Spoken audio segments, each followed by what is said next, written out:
மதசார்பற்ற முற்போக்கு கூட்டணியினுடைய வேட்பாளராக இன்னைக்கு தூத்துக்குடி தொகுதியிலே திமுக வேட்பாளராக இன்னைக்கு வேட்புமனு தாக்கல் செய்துள்ளோம்.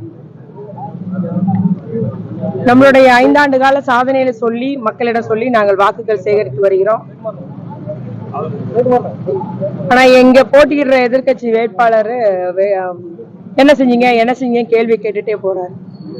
அதான் ஏற்கனவே சொல்லியிருந்தேன், அவரு அரசியல்ல தான் ஒதுங்கி இருந்தார் நினைச்சோம். உண்மையில நடந்த உலகத்துல என்ன நடந்தது கூட தெரியாம இருந்திருக்கிறான்னு சொன்னேன். நல்லபடியா சொல்ல போனோமா, தூத்துக்குடி மாநகர வளர்ச்சிக்கு, தூத்துக்குடி நகர வளர்ச்சிக்கு, தூத்துக்குடி தொகுதி வளர்ச்சிக்கு வித்திட்டது செய்து கொடுத்தது திமுக அப்படின்னு அடிச்சு சொல்லுவோம். அது யாரும் மறுக்க முடியாது. 96ல நம்ம கலெக்டர் ஆபீஸ் அலுவலகம் கட்டினதுல இருந்து கடல்சார் பயிற்சி கழகம், மருத்துவமனை, மெடிக்கல் காலேஜ், இந்த தடவை பொறியியல் கல்லூரி கொண்டு வந்தது. அதுபோல நமக்கு மாநகராட்சி ஆக்கியது. அதன் மூலம் நம்முடைய நகர வளர்ச்சிக்கு, மாநகர வளர்ச்சிக்கு வித்திட்டது. இந்த தடவை வின்பாஸ்ட் தொழில் நிறுவனம், நியோ டைட்டில் பார்க் என்ற அந்த ஐடி பார்க்கு, அதுபோல கடல் நீரை குடிநீராக்கும் அந்த திட்டம், அதுபோல நம்மளுக்கு பசுமை ஹைட்ரஜன் என்ற அந்த ஒரு நிறுவனம் தொடங்கப்பட்டிருக்குது. சுற்றிலும் நம்முடைய புதிய 2ஆம் phase 2 சிப்காட்டுக்கு ஒரு இடம் எடுக்கப்பட்டு சூரிய உற்பத்தி, மின் உற்பத்தி நிறுவனம் அத்தனை தொடங்கப்பட்டிருக்குது. அதுபோல நம்முடைய மாநகரத்துல நம்முடைய தொகுதிக்கு மட்டும் 210 டிரான்ஸ்பார்மர்கள் அமைச்சிருக்கு. எங்கேயுமே நமக்கு இன்னும் குறைந்த மின்னழுத்தம் இல்லாத நிலையை உருவாக்கி இருக்கோம். 13 நகர்நல மையம் அமைச்சிருக்கிறோம். அதுபோல நம்முடைய விளையாட்டு அரங்கம் பராமரிப்புக்கு, நம்ம தருவ மைதானம் பராமரிப்புக்கு 4 கோடி ரூபாய் ஒதுக்கப்பட்டுள்ளது. இதுபோல நம்முடைய மருத்துவக் கல்லூரி மருத்துவமனையில புதியதாக MRI ஸ்கேன் உருவாக்கி தந்திருக்கிறோம். நல்ல முறையில் அந்த மருத்துவமனை இன்னைக்கு செயல்பட்டு வருது. எத்தனையோ பேருக்கு பயன் தரக்கூடியதாக இருக்குது.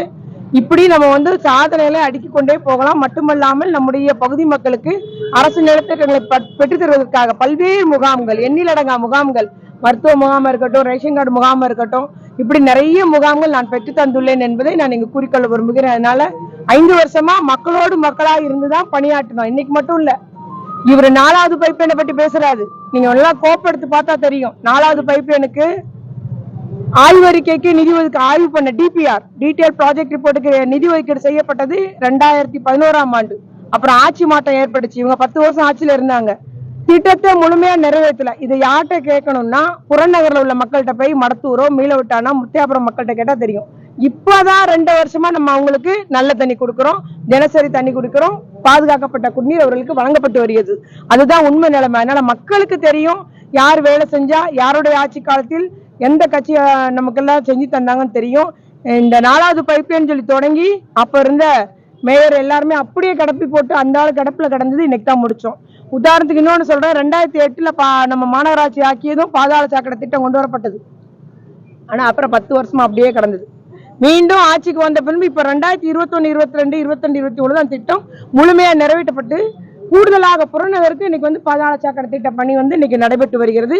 விரிவாக்கம் செய்து கொண்டே போகிறோம். இவ்வாறு அடுக்கிக் கொண்டே போகலாம். அதனால அவர் சும்மா என்ன செஞ்சீங்கன்ற கேள்வி மக்கள்கிட்ட சொல்லி குழப்பலாம் நினைக்காரு. ஆனா மக்கள்கிட்ட நேரம் கேட்டாலே அவங்களுக்கு தெரியும். இப்பதான் நல்ல முறையில தண்ணி குடிச்சிட்டு இருக்கிறாங்க. நன்றி. மக்கள் வரவேற்பு பிரகாசமா இருக்கு. எங்களுடைய கூட்டணி கட்சியுடைய செயல் வீரர்கள் எழுச்சியாக உறுதியாக நம்ம வெற்றி பெற்று ஆக வேண்டிய இந்த எழுச்சியோடு உறுதியாக பணியாற்றி வருகிறார்கள். ஆகவே அத்துணை பேர் ஆதரவோடு என்னுடைய வெற்றி வாய்ப்பு உறுதி. நன்றி.